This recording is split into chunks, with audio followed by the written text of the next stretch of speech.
While juggling dunce caps, brunch snacks, and lunch snacks, I told our future leaders, who are currently my headache, that free time was dusking and poetry was dawn.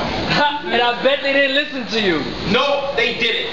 They were assigned to write poems that were titled, I Would Behave If Imagination Started Knocking Chalkboards Off the Wall. I would behave if I could go into the teacher's lounge and give everyone a wedgie. I would behave if I could take a test on South Park and have pizza and ice cream delivered to my classroom. Getting kids to write could be hell. And in a classroom full of first-generation immigrants, it is. Because they're placed in these classrooms with no instructions that all these classes will be taught in English. So they write, I would behave if, creo que una sopa sabrá más buena. I would behave if, creo que mañana me hago el pelo. But we are the difference. We the ones who look like the kids whose lives we are trying to touch. We're their escape when el profesor habla tan rápido que no puedo entender lo que me quiere decir. Shit, I only took Spanish one.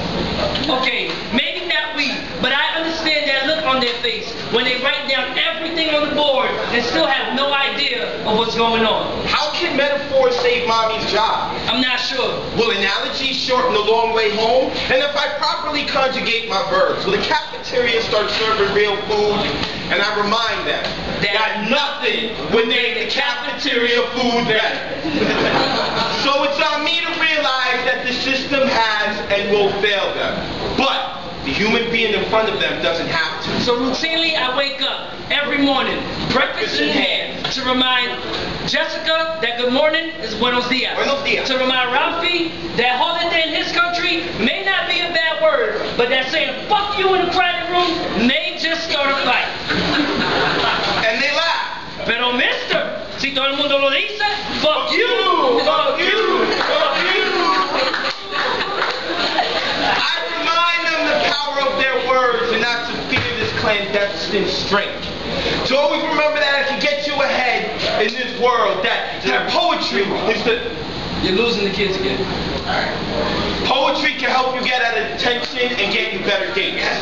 But it can also help you in your career and adult life. And they say, like you, and I say no, not like us. Like the life they've always told you wouldn't amount anything to be.